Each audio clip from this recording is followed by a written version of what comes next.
Hey guys, welcome back to the Curious Curators. I'm Hope. And I'm Lindsay. And today we are going to tell you a little bit about what I would consider a little bit of a lesser known holiday. Yeah, I would say so. Yeah, lesser known. And that holiday is Old Christmas. You might also know it as Epiphany if you are Catholic or go to a church that celebrates the Feast of Epiphany. Well, I think they take place on the same day, but they're not the same thing. Right, right. It's when I was looking it up, I was a little bit confused, but yes. So this is a holiday, and a very old holiday that falls on January 6th, and it is Presently. In the yeah, past, it has fallen on different days. yeah. So today it falls on January 6th. And I was reading that it's primarily celebrated by the Irish, the Amish, and Appalachian communities. Which is probably why I've never heard of it. I did ask Nicola, my friend in Scotland. I was like, "Hey, do you guys celebrate Old Christmas or Little Christmas, as it's sometimes called?" And she was just like, "No. Maybe some communities in the Highlands might, but no." So I think that's the same thing you would get as well in. I think that might be the same response you get in the Appalachian area too, as well. yeah, Because if you ask anybody where I currently live, which is Chattanooga, which is in the Appalachians, I don't actually know of anybody who celebrates it in Chattanooga. no, I don't either. I think it's definitely an older Appalachian tradition. I'm not. I don't know anyone. Well, I guess I did have a couple friends in Ireland I could have reached out to, but I didn't think about it until just this moment. So and I don't know any one of the Amish faith to ask. So, No, and you can't exactly put up an Instagram poll for that one. no, sadly I cannot. Unless it was the show Amish Mafia, and then maybe they would answer me because they had cell phones, but yeah, it's whatever. That's another podcast. So let's talk about exactly what Old Christmas is and how it came to be. Okay, sorry, I just. So in so for much of ancient history, Europe operated on a lunar calendar until a Roman emperor you might have heard of, Julius Caesar, decided that we were not going to do that. Um, Under the advisement of, and there are still parts of the world that actually do operate on a lunar calendar, and there are lunar calendar alternatives. I know the Islamic world has operates on a lunar calendar. They still operate on the calendar that everybody uses, but they have a second calendar where they figure out their holidays and everything. Yeah, when I read that, I was like, huh? But So, under the advisement of his astronomer, Caesar decided to switch Rome to a solar calendar, which would have 12 months and 365 days, including a leap year.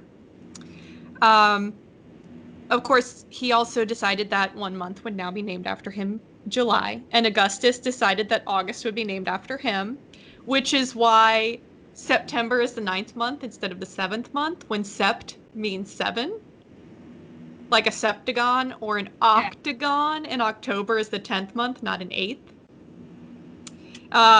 Because Julius Caesar and Augustus both had ego issues. Um, to be fair, if I had the opportunity to name a month after myself, I would have been on it in a heartbeat. So, that's okay. I don't I don't know that I like my name enough to name a month after it. Um, but unfortunately, Caesar's astronomers calculated that the year was 365.25 days long. But it's actually 365.2425 days long, which is a difference of 11 minutes and 14 seconds. And over the centuries, these minutes accumulated into days, and by the 1500s, the calendar was 10 days off. So Pope Gregory the 13th decided he was going to repair this error. Christopher Clavius and other intellectuals of the time advised that the advises Pope on how to fix the calendar. And the corrected calendar is the one we use today, which is called the Gregorian calendar, because obviously he named it after himself. And he fixed the amount of days, and he also fixed the extra 10 days so that now we were back to the correct date where the solstices fell correctly and everything. Unfortunately, that means the Julian calendar has Christmas on one day, and the Gregorian calendar, which we use now, has Christmas on where it is now. Yeah. Yeah, so the Gregorian calendar was adopted by the Catholic countries in Western Europe. France, Italy, Spain, Luxembourg, Poland, and Portugal. But in Eastern Europe, the Germanic countries and the Protestant countries didn't want to change to the Gregorian calendar because it was a Catholic calendar. And they actually did begin adopting it over the next 4 centuries. In the 1600s, the Germanic Catholic countries adopted it, then the Germanic Protestant countries, then Great Britain and the American colonies. The American colonies adopted it in 1752, and many Eastern European countries adopted it in the 1900s. Wait a second.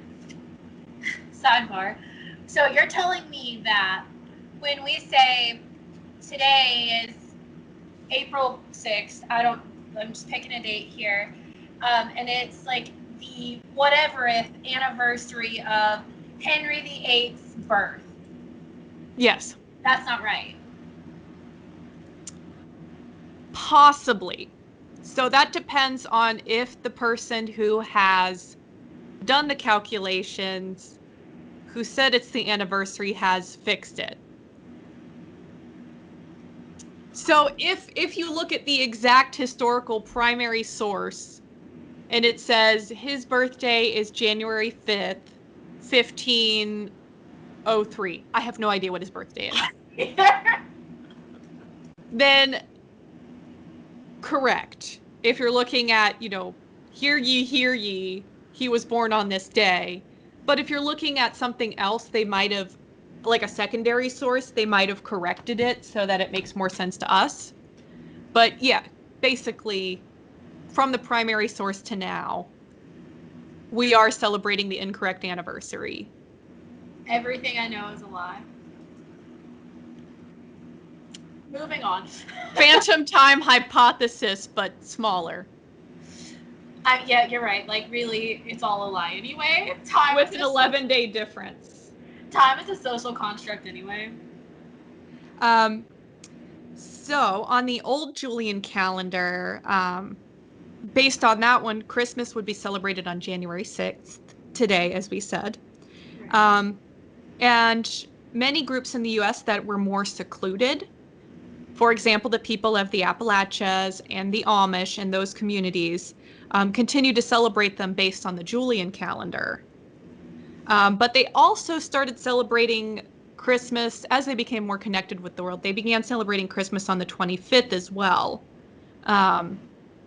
according to the Gregorian calendar. And the 12 days between them became known as breaking up Christmas. Okay, yeah. So like that's like the 12 days of Christmas. Yeah, see, I always thought that 12 days of Christmas were the 12 days leading up to Christmas. I did too. So like. But it's not. Yeah, so these are like the days of Advent. And Advent is a time of expectant waiting and preparation for the celebration of the Nativity of Christ, and Christmas and the return of Christ and the second coming. Yeah. So I didn't know that the 12 days of Christmas were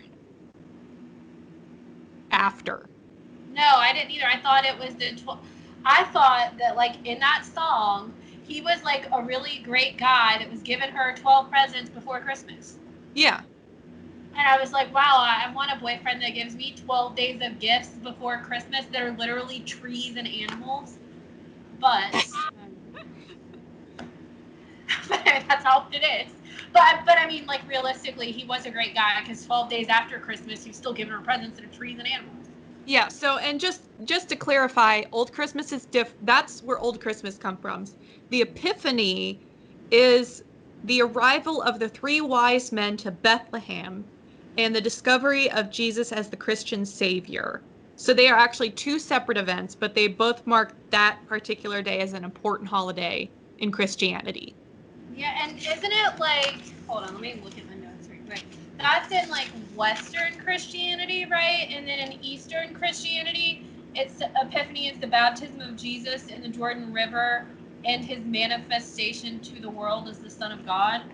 Does that sound correct? Well, it did say that this was when the three wise men come to Bethlehem and the discovery of Jesus as a Christian savior. So I guess they're both I'm not really sure when it comes to, Catholicism and Greek Orthodoxy and all of those, Russian Orthodox. Yeah, there's many a day or many a religion that celebrate the same type of days. So it's I think that would have to be something that you studied or Yes. to like. I did read something that I thought was kind of interesting. Old Christmas involves a lot of things, right? It involves singing, it involves chalking the door, which is like writing on your door with chalk, blessing of the house. Wait, what do you write on the door? It was this weird code that I didn't fully understand, so Okay. it's like it was a code with like numbers and letters, and uh, I didn't fully understand it, so I didn't want to try to explain it because I knew that I would explain it wrong and someone would call me out. Okay, because I would love to do that to my door and then see what my neighbors think. Fair. Removing Christmas decor, and my personal favorite, Three Kings cake. Do you know what Three Kings cake is, my friend? I hope it's good. It is the equivalent of king cake. King cake is Get give ready for Curator Kitchen, guys. uh actually I know a place that we can order one. They'll deliver. And Wow. it's banging. So in Advent, like the days of Advent and Old Christmas and Epiphany and everything else can be considered the beginning of the Carnival season. That means Mardi Gras season. King cake is a traditional Mardi Gras dish. It is this like densely packed cinnamony cake covered with icing and sugar, sometimes stuffed. My personal favorite is cream cheese, and there's a Ooh, baby stuck inside of it. And it's good luck to get the baby, like a little plastic baby, like this big. When okay. I was in school, they used to give us king cake like every single day of February. Okay. But yeah, so I didn't know that. I was kind of surprised by that. But it's basically, it is a continuation of a holy holiday. I mean, if we just want to put it very bluntly, that's Yeah, yeah. And in Appalachia, it is celebrated on Old Christmas Eve. It's celebrated with bonfires, singing, storytelling, which is why we have Old Christmas storytelling, and gunfire, which seems to be very Appalachian.